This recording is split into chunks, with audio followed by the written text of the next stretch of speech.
The start is the start, and that's where it stays. But the end can be dealt in a number of ways. Fluent in silence from the day she was born, her heart beat a pulse that was broken and torn.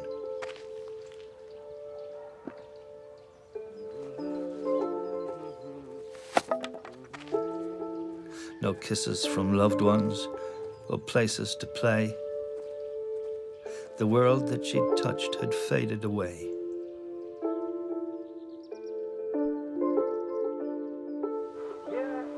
It slipped out her hands, and still she stood strong. She was far too young to know what was wrong. Telling the time for Trumpton. Her dad was a man with no plan, but the can, a shattered reality, and from it he ran.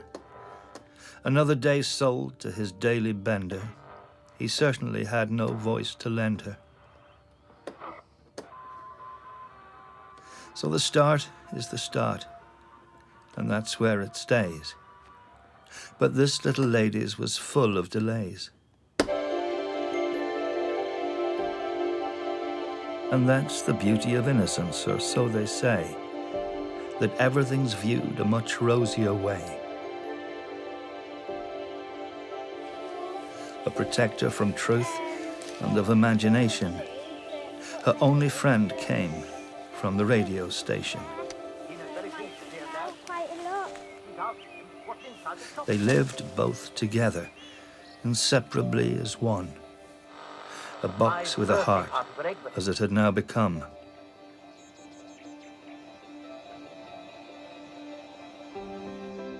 The 8.2 is what it always said. It woke her up and put her to bed. It lived by her side on a strap of blue string and a brown leather band for holstering. So slowly but surely the hours dwindled on, the days into months, and so on and so on. She looked a little bigger, but what was strange to see was so too did the radio, and now hung down by her knee.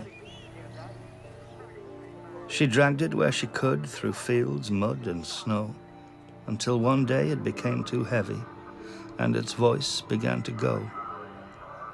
No longer did it talk for hours or sing songs about the sky. Instead, it just sat flickering, singing songs to make her cry. The little lady held it close.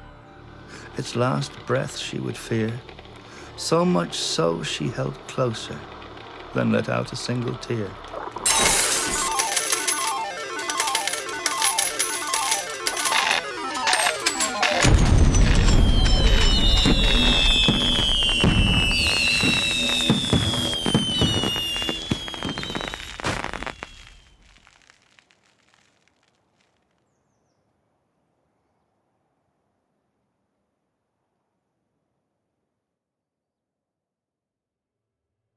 She awoke the next morning to hear something new.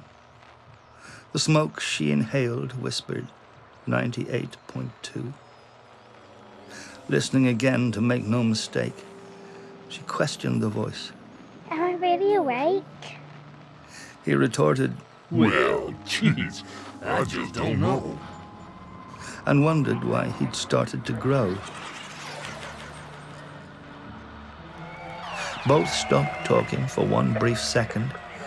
They weren't in two bodies as previously reckoned, but rather the little one was now in charge of her tiny voice and his that was large. She looked in the mirror at her white, pale face as new voices crawled from all over the place. My precious. Quite alone. Can I say, I'm not kidding. I'm thinking. Look what your father disappears. If necessary, alone.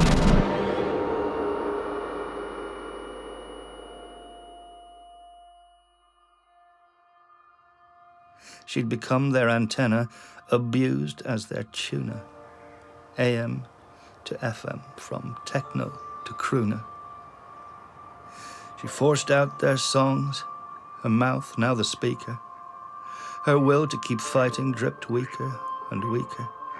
They were all just too many. So much sound to take in. But then came a plan that she knew was win-win.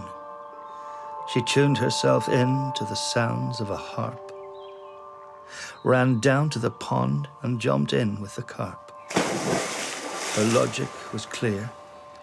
Electrics plus water. It would reset her head while the rest hit the slaughter.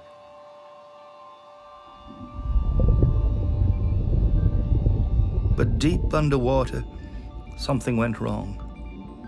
All of the fishes were talking in song.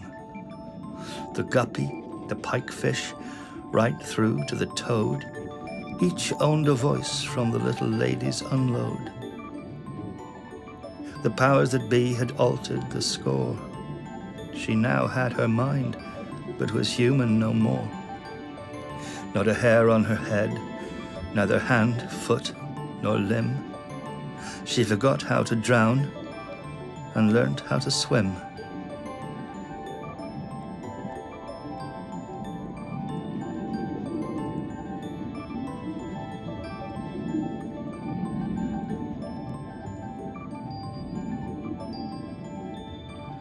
But not too soon after, lodged under a reed, sat a fat golden maggot upon which to feed.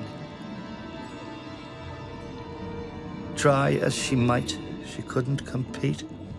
The line reeled her in, she'd admitted defeat. But instead of the crunch of her neck as expected, the hand seized her up as their eyes both connected. Her pupils pierced his with a sense of the sad as she realized those hands now belonged to her dad. He saw in his daughter the rarest of fish. Her elegance outshone anything he could wish.